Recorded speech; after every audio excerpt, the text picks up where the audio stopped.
This is a very important session, and I'm really delighted to have two speakers that really know their subject matter when it comes to investing in startups. We have, to my far right, Jon Romer-Lee, director at TES Global, and was part of the mergers and acquisitions team there that made 8 acquisitions for TES within a 2-year period, including some really fantastic startups, but also within the US. Jon was also the founder of TES Labs, which is a digital initiative connecting TES's network of teachers to early stage startups to make sure they get real stage product feedback. And that was a great initiative that really helped a lot of companies develop. And then we have Jon Lloyd from ClearlySo, which is distinct as an investment firm because ClearlySo doesn't just look at return on investment, they also look at impact. ClearlySo is really leading the way as being really a next generation of investor that looks more and more not just upon the financial return, but also really upon how standards of education are raised as a result. And I know that ClearlySo's already been investing in many and working with many startups in the UK arena, including Gojimo, who are BESA members, and also Easy Peasy, EduKit, and many others. So I've been really impressed, and I'm delighted to have the two of you here to share some of your insights with the audience. So, Jon, starting with you, what advice would you give an early stage startup, less than 2 years old, around how they should be looking for investment? What should they be preparing, even at a very early stage in their development? Yeah, I was sitting down thinking about this last night, actually. We're a little bit different. I think it's quite an interesting, we get 2 very different views, I think, on stuff here, because TES is what the industry calls a strategic investor generally. So we look at deals from a slightly different perspective in that, do they bolt on or augment kind of what we already do and connect to services that we already provide? We've actually done 9 now, Patrick, not 8, over the last couple of years, which is kind of bizarre. Some of them in more mature businesses like in supply teaching and things like that, but there have been a couple of really, really interesting high growth tech driven companies that we've either invested in or acquired.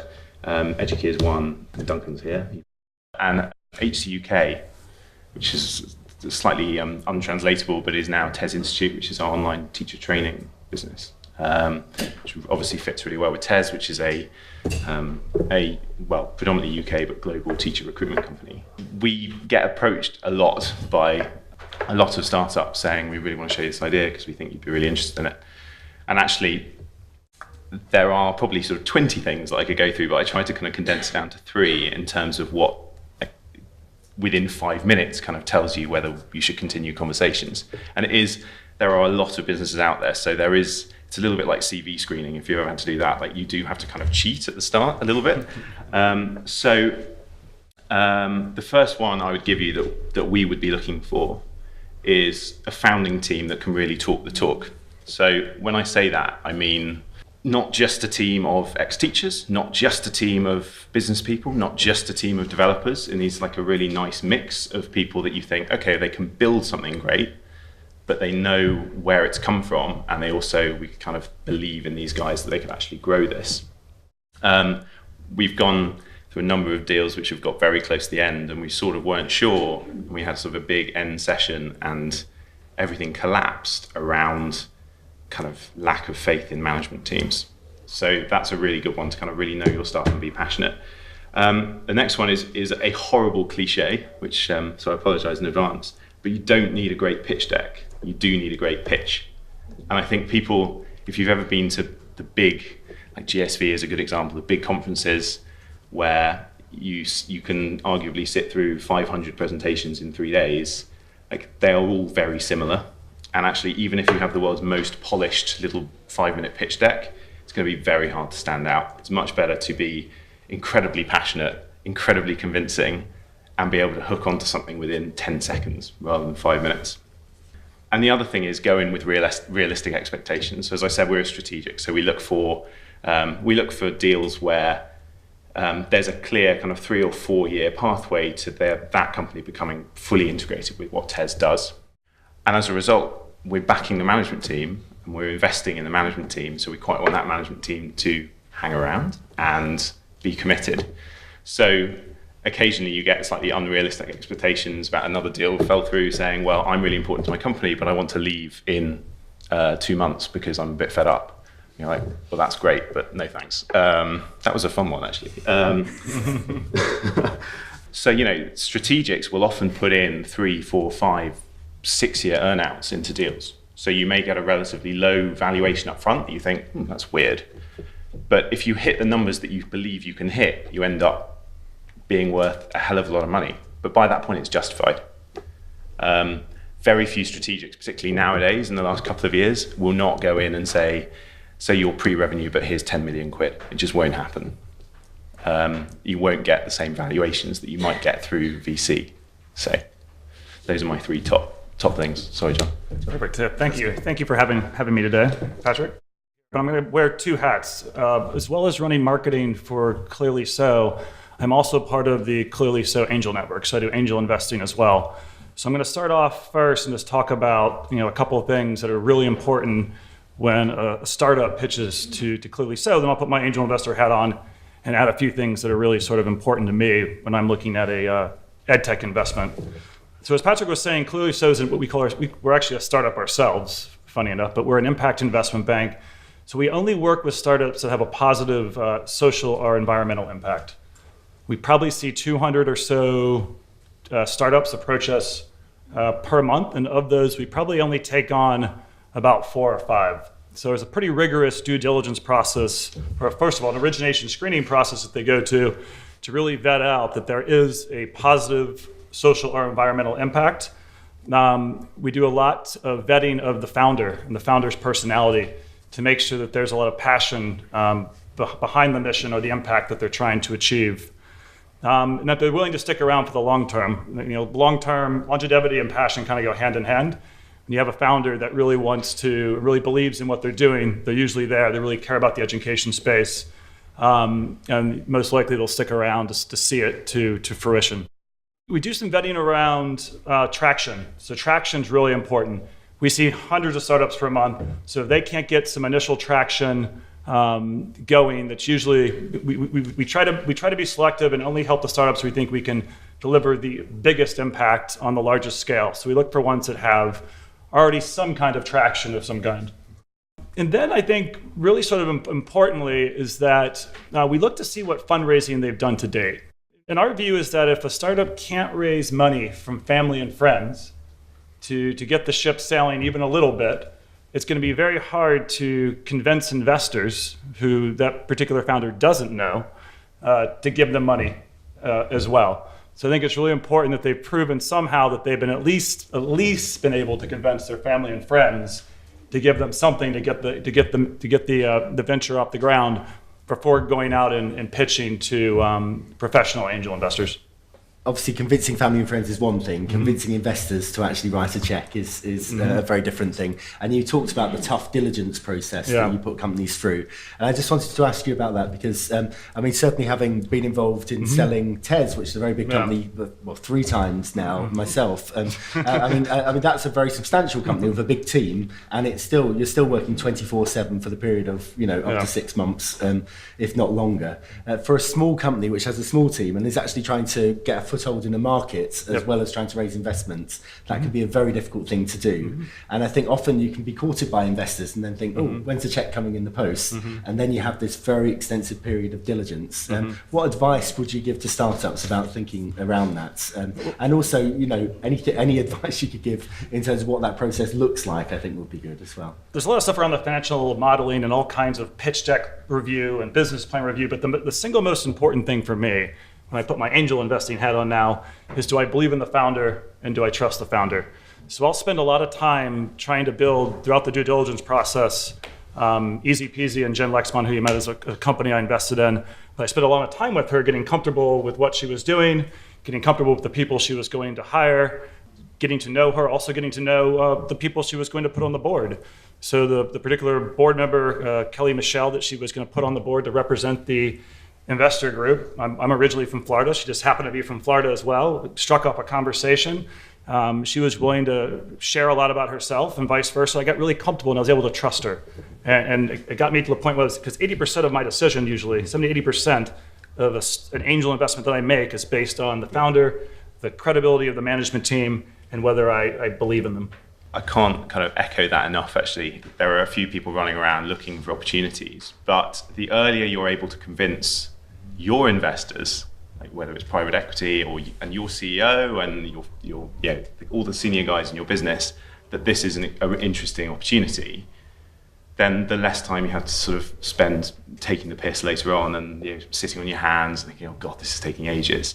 So I'm sure Duncan will tell you later, there's some good anecdotes about his first interactions with TES, but like for one of the very first things I did is I drove to Pembrokeshire from London to go and see them, just to get to know the whole team. It was a team of sort of 10 or 12 at that point. Just sat in a room, Duncan went away for an hour, just chatting to the team, getting the vibe. Like you don't have to ask the questions like, do you trust your founder? You get that impression very quickly. And it's a really good thing to do. I would sort of positively encourage that as often as you can, as you say, just getting to know and trust that founding team at the start and get them in front of, you want your potential investor to get you in front of the senior guys in the business in the first 2 weeks of talking to them, really, because that means they're serious. And I think Patrick alluded to earlier, there can be a lot of, these deals can take a very long time sometimes, and you want to know that there's a commitment up front, because otherwise guys like us will occasionally drag things out. You want to trust us. And just one point to add to that, you can have the best business plan in the world, but in a startup, things do go wrong. They always go wrong. Almost everything goes wrong. But the one thing you can rely on when things go wrong is that you trust that founder to be resilient, determined, to work through it and get the job done, to pivot and figure out how to work through it. I entirely agree that kind of building the relationships is important, but there is a point where you send over a document with a list of about 100 questions about the company, around their business, the detail of the business plan, and month-by-month projections over the next 3 years. You want all the legal documents in place, and you want them to fill the data room, ideally by the end of the week, if not yesterday. So, I mean, what advice would you give to startups who are thinking about investment around good practice in terms of developing and getting their data in order at an early stage? Because I think that is key to this process. Get ready early, because it will get to a point sometimes where you're making 4 or 5 requests a day. When the business you're dealing, when the investor you're dealing with is getting really interested, and questions are being circulated around board members and God knows what else, they'll go, "What about this?" And be realistic. Get that back, right? Yeah. So they make sure what you have is in great shape, and you can pull out. Think of all the different cuts you could possibly imagine. Just prep for it. But also be really direct when someone says, "Can we have this?" You go, "Well, we just don't have that yet. We haven't been able to invest in systems that's pull that out." Just if you do have it, say you have it. If you don't have it, say you don't, and then there's a lot less time wasting. But on the flip side, you do have to be patient. There are a lot of these requests do take a while, because they really want to understand your business, and it's the extra 20%. You've met the founders and you trust them. There's another 20% which takes up 90% of the time, not just 80% of the time, which is just really understanding how the business works. How many customers have you got? What's your churn? Your churn by different regions of the country, whatever it might be. Those questions will come up. So just being organized from the get-go. Just be conservative as well. Yeah. When I see business plans that have pie in the sky numbers, immediately goes back to the founder question, and then again in trust and credibility. Well, I think also if it's a strategic, and they'll hold you to those numbers. Yeah. So the amount of money you get for your business will often be like, oh, so you think you've got a proper hockey stick and you're going to be generating $250 million next year? Sure, we'll pay you a lot for that if you want to. So you sort of have to be, and actually, I mean, people spend a lot of time doing those models. Yeah. They get shredded within first 2 hours. They just want to get an idea of how you construct them, and then they'll build their own. But there's a balance between being realistic, conservative, and also ambitious. Yeah, and you always want a team that's hungry and they're willing to really put their all in. Yeah, so I mean, how do you work that balance from an investor's perspective? There's a difference between a hockey stick and a legitimate business plan, right? I always haircut the numbers anyways. Yeah. If you're going to show numbers for 4 years' time, you have to kind of back them up with market penetration in 4 years' time. What does that actually mean in reality? Is that, if you're selling to schools in the UK, for instance, right, is that 20% of the UK schools base, right, or which is 4,000 schools, or is it and do they all need to spend $100,000 with you, or $5,000, or 50 quid? That stuff helps build a really clear picture, because then you say, okay, so your year-on-year price increases are 2 or 3%. That's actually kind of reasonable. Your customer penetration grows at 50%, at the tail end. That's also reasonable. Okay, we can kind of build a good picture behind this. Just like chucking a big model with numbers in is just a big turnoff. I like to do sort of wallet size analysis. If everybody in the world bought this product, what's the total available market? And then just see if the sort of adoption numbers look even remotely realistic. I'll just challenge that though. It comes back to my point earlier about pitch decks. When someone says that it's a $900 billion market, like, it's not. It doesn't mean anything. Like if your market size numbers become like statistics, stop. Well, I usually prefer sort of a bottoms up approach where you actually build it. Yeah.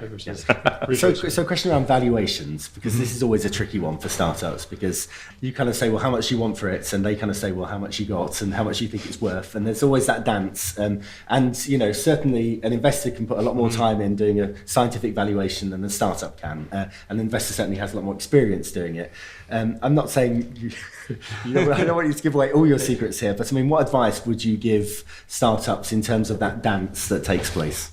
Well, it's more art. It's a mixture of art and science. It's not purely scientific. I mean, there's lots of different models that are out there, discounted cash flows and various other ones. But you have to be willing to negotiate. There's different ways you can look at it. You're in a stronger position if you've got a lot of traction. You're in a stronger position if you have an incredible, stellar founder team. But you have to be willing to negotiate depending on the management team, the traction of the product, and so forth. I think aggressive negotiation when, say, you're pre-rev is quite a big turn-off, let's just say. But at the same time, you actually want the guys you're relating with to kind of push back. Unless you have the founder of like Google on your team. Yeah, exactly. But like there's a couple of deals we worked on where they're clearly bullshitting you, saying I've got another offer on the other end, it expires in 12 hours or whatever it is, and you just go, no, it's not. That's just and if you ever did have two offers, like you would never treat it that way anyway. You'd sort of be much more careful about both of them. So that's a clear warning sign. But that said, I think there's no harm in being frank up front about what you expect, because you can always be negotiated down, right? And you have your own expectations for stuff. But if your valuation's too high and your projections don't pan out, and you need to raise money again, then you need a down round. Then you're in even worse shape. Yeah, that's going to look bad.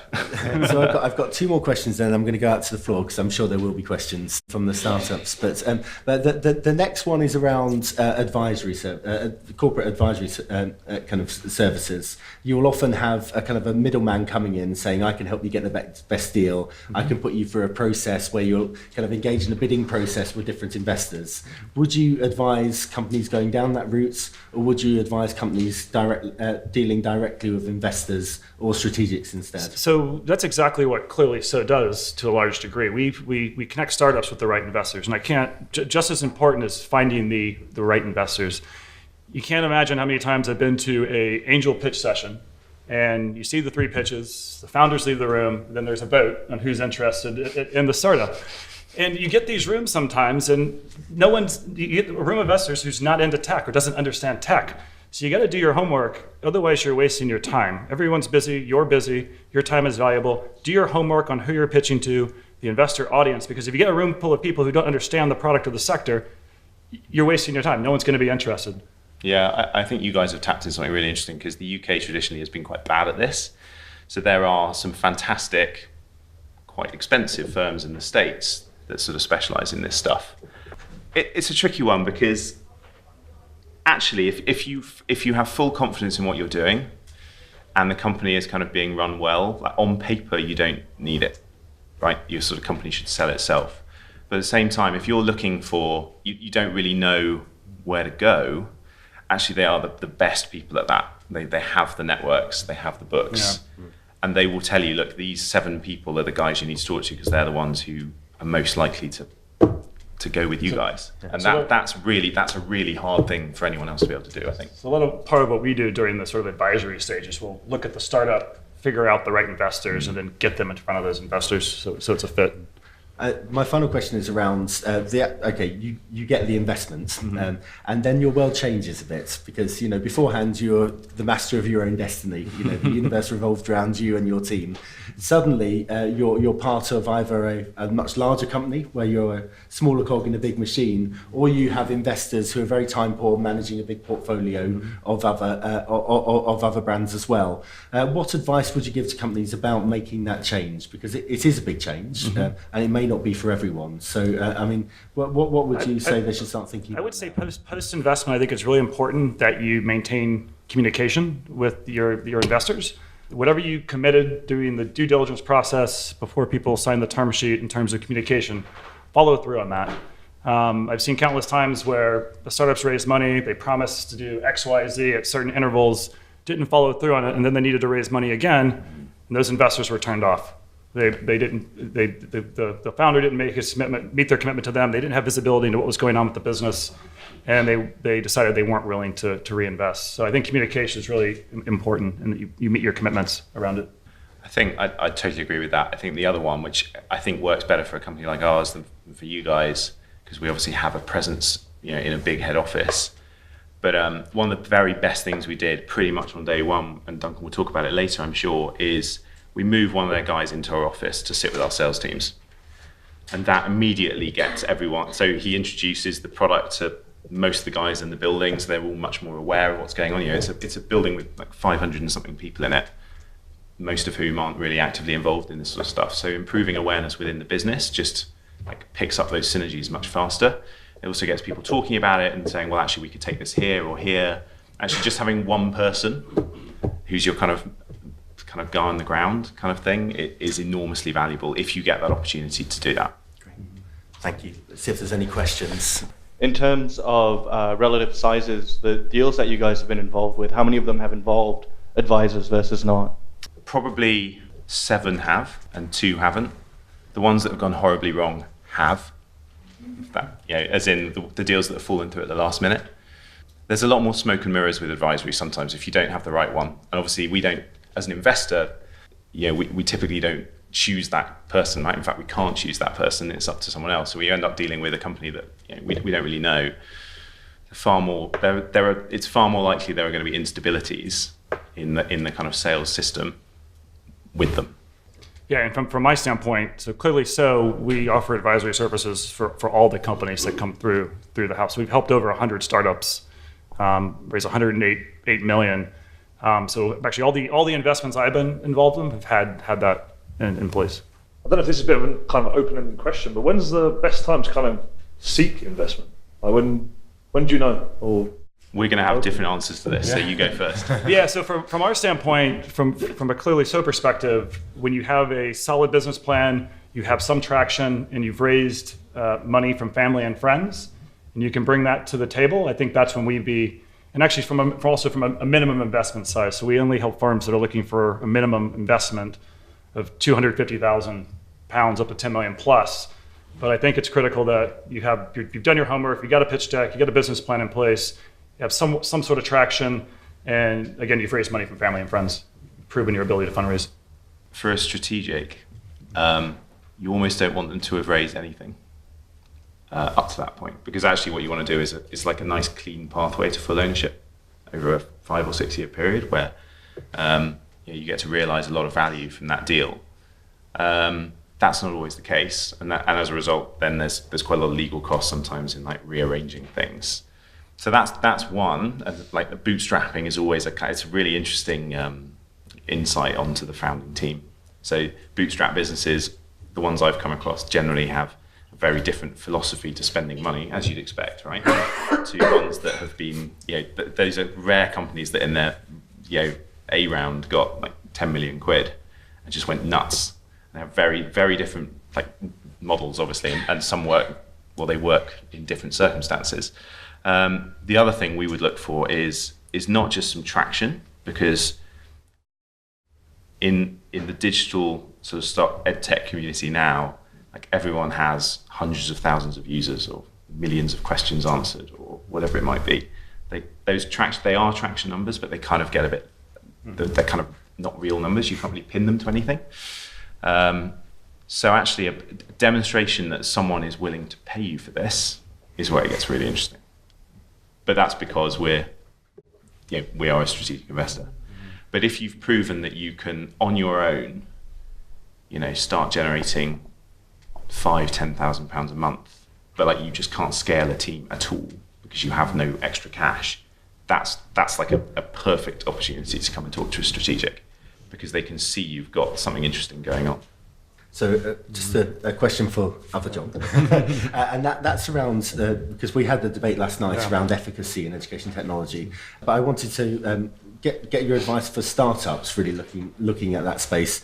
Because it's one thing, a big player like Pearson or like TES working with, say, Stanford University. It's another thing being a startup who are really kind of hand to mouth, really focusing on the month ahead to start to do some work with third parties around, for example, how their product is driving up standards of education. I mean, how would you? I mean, I know you mentioned last night that Easy Peasy are taking an approach where they're demonstrating efficacy at a very early stage. How would you advise other kind of startups less than 2 years old to start to go down that journey? Well, I guess Jen, if I remember from what Easy Peasy has done, they started out small, but then they were very fortunate to get some funding from Esme Fairbairn and I think Sutton Trust. So there is opportunity to go out there and seek, depending on what you're targeting, the impact, to seek grant funding to sort of fund proper trials to get that proven impact that then you can then add to your pitch deck to investors. So there's various ways you can do it. I think even if you can't go that route yet, just getting a school involved at a very small scale to use the product and demonstrate feedback from the parents or from the teachers. So you have some sort of feedback of some kind saying this is a good product. In the case of Easy Peasy, one of the pieces of feedback I use with the investment is the woman that joined the board. She has 2 kids. And she was using it with her kids, and she said, "This is amazing." So I got just direct feedback from a mother who was using this product, and that gave me a good indication at a very micro level. No cost to Easy Peasy to do that, just to roll it out to a few people and get those testimonials behind it. Then you start to build momentum from there. Then grant funding and so forth comes later. And John, you launched TES Labs specifically to try and address that kind of issue as well. It's quite an interesting one because efficacy is sort of a never-ending story in EdTech, right? But what are you trying to prove to your investors? And actually what you want to know is, what they want to know is that it will get traction, probably primarily, and as a secondary factor that it will make it needs to make a difference. But it's kind of, if it's not going to make any money, they're not going to invest in it typically, right? So coming back to your point about grant funding, I don't know how it's happened over here, but I know in the US there have actually been a few problems there because people have got grant funding quite early, very early in fact, before they've raised anything, before they've even cashed their first check from a customer, let alone an investor. And the terms of some research grants can be quite weird and force you down. They kind of get you. When you're a startup, right, you need to be super flexible. If something doesn't work, then 2 days later you actually do something completely different, and that's great. If you do grant funding, you can sometimes be restricted from doing that, and you end up being less flexible, and you'll end up with a product that you didn't actually want to make, but you've kind of been channeled because that's the only money you've got. So that's definitely something to look out for. The other thing that's the kind of basically the traction thing is also about efficacy and proving that your product changes something.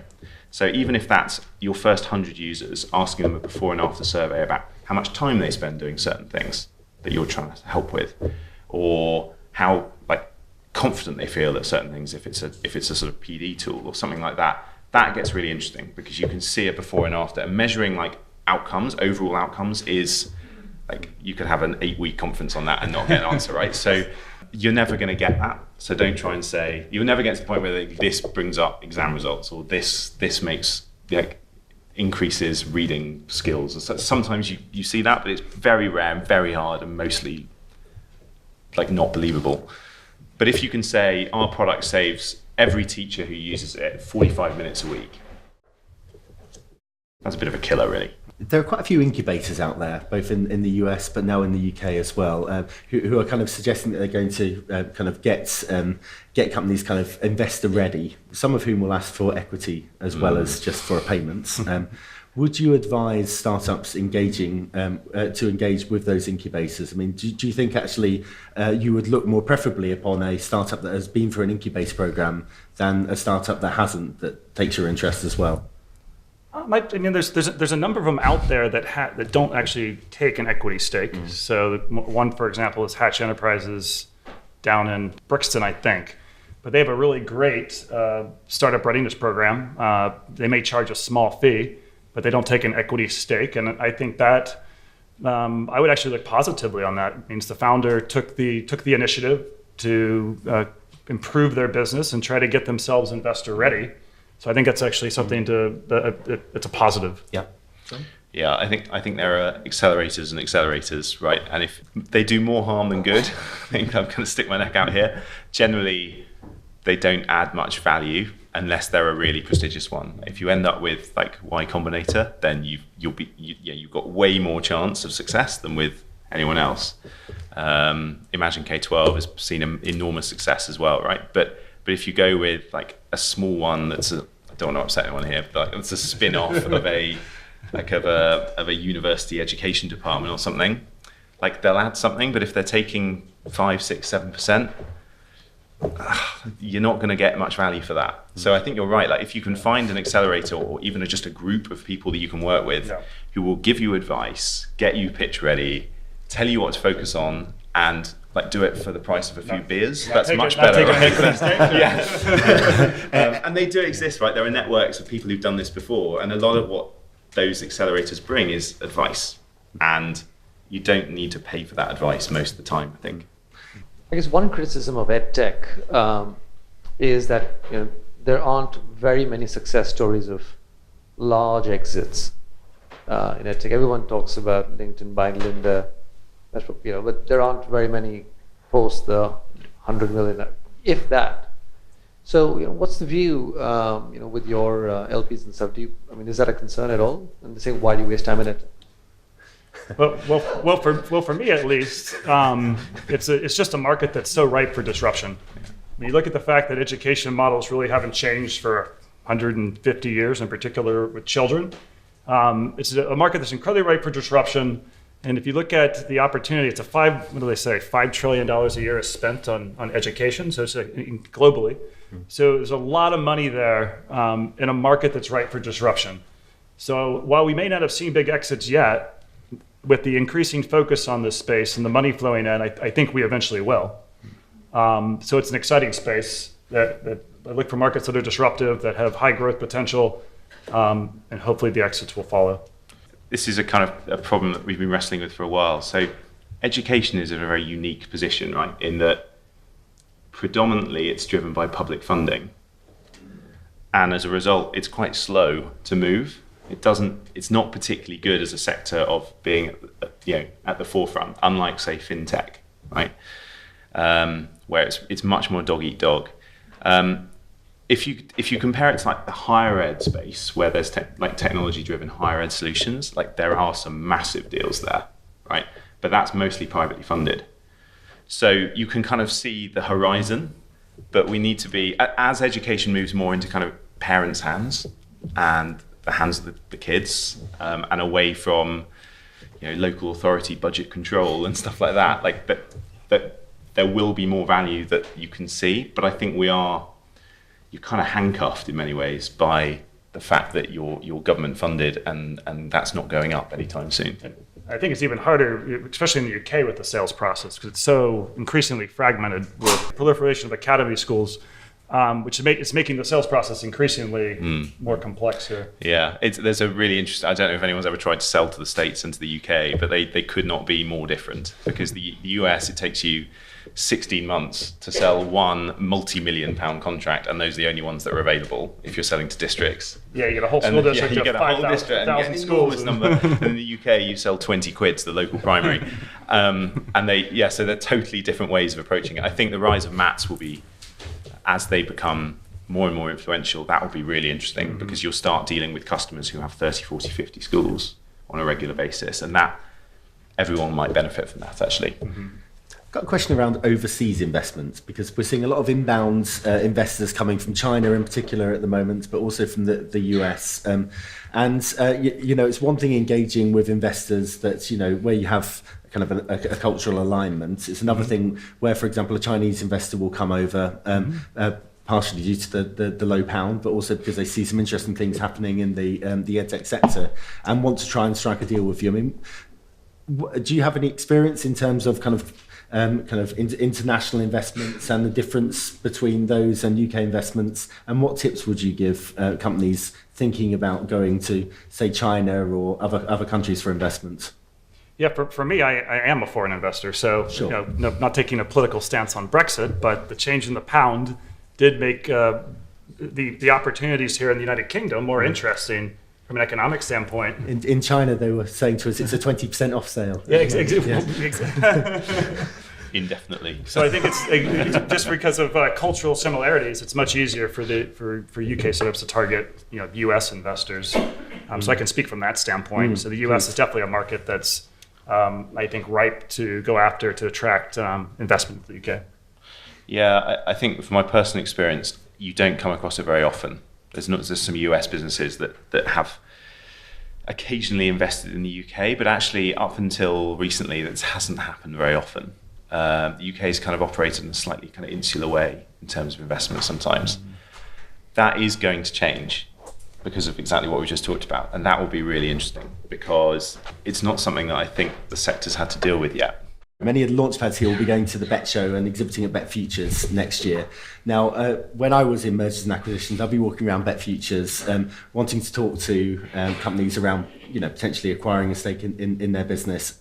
And I often found that they're far more comfortable talking about selling a £100 product to a school than they were about investment. What advice would you give to companies at BET Futures if they encounter investors such as yourselves? How should they engage with you during that period, and how should they follow up afterwards? I think typically BET is not the place to have those conversations because there's a lot of sales. There are investors there, but it's predominantly quite a sales-focused conference. So the investors do come. They are there. But the problem is you're having to switch. You might have a couple of sales guys with you on the stand, and an investor comes to talk to you, and you have to switch out of like this mode and go into that mode, and that's really hard to do. And actually, I don't think any investors will really be expecting you to do that well because that's hard. So the best thing to do is say, I'd love to talk to you more about this. I'm around in London next week or whatever it is.